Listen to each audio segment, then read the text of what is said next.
Get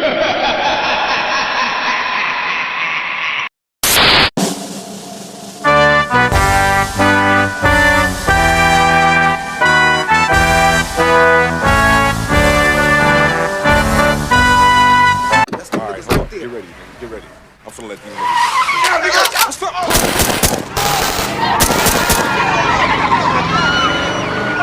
They shot my brother. They shot my brother.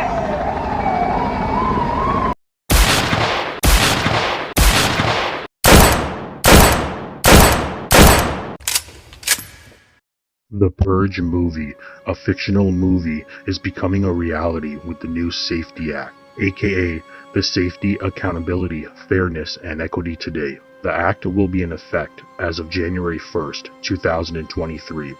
The bill will eliminate all cash bail for the majority of defendants being prosecuted for a crime.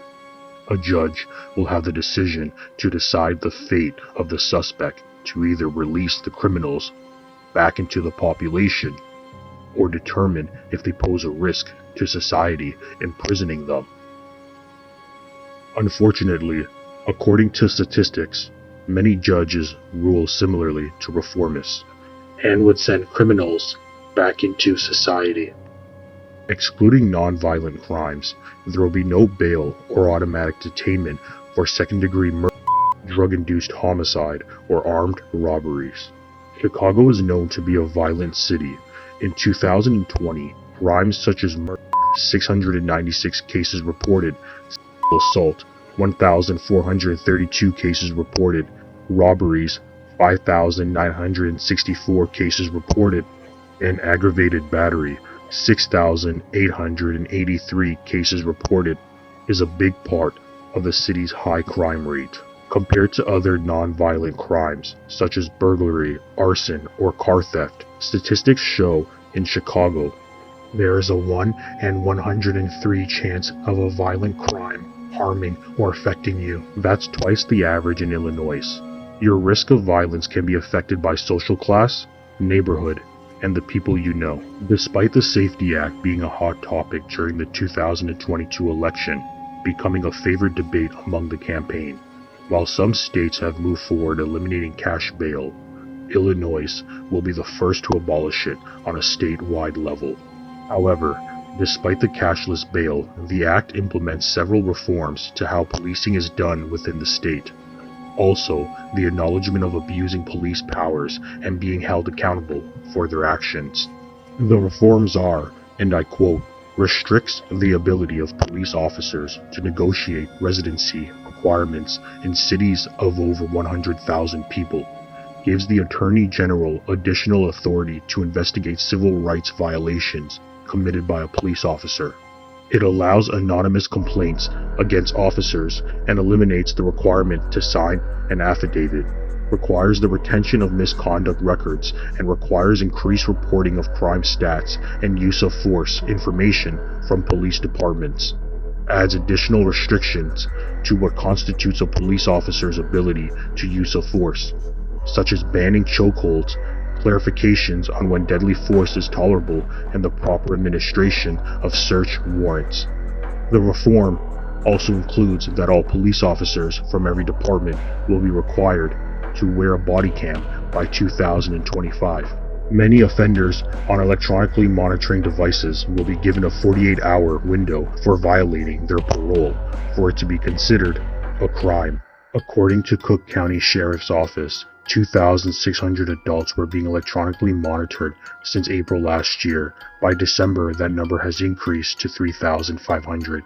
75% of offenders are being electronically monitored for violent crimes. The new law will give criminals a 48-hour pass to have the legal freedom to do anything they want. Suspects can flee the city from their crime, commit another robbery before their previous conviction, and even the bystanders that witnessed the perpetrator commit the offense. The police cannot respond to their ankle monitors until 48 hours are up. Illinois district attorneys mention an increase of crime since the process of the Safety Act. Governor J.B. Pritzker, who approved the legislation, believes the act is criminal justice reform. Politicians speculate it can decrease the number of law-breaking citizens jailed while waiting for trial. as a large amount of outlaws cannot afford their bail. Pretty much what it will do is bring justice for criminals instead of the law-abiding citizens of Chicago. Despite the flaws in the act, it will be a disaster from an administrative point. There will be an abundant amount of offenders who are already detained that will demand release from the new amendment. The criminals who claim are either greatly misinformed or devious. The real question is, can court personnel handle the extra work from the new bill? Without the added staffing, the justice system will have more paperwork and chaos. The bombardment of tasks to abide by the act will significantly overlook violent convicts being released into society. What will happen when a convict is seeking revenge on the judge for his prison sentence or commit another crime? Do police departments have the officers, funding, or resources to track these criminals? My opinion on this matter is simple. I believe this act poses a risk to citizens of Chicago.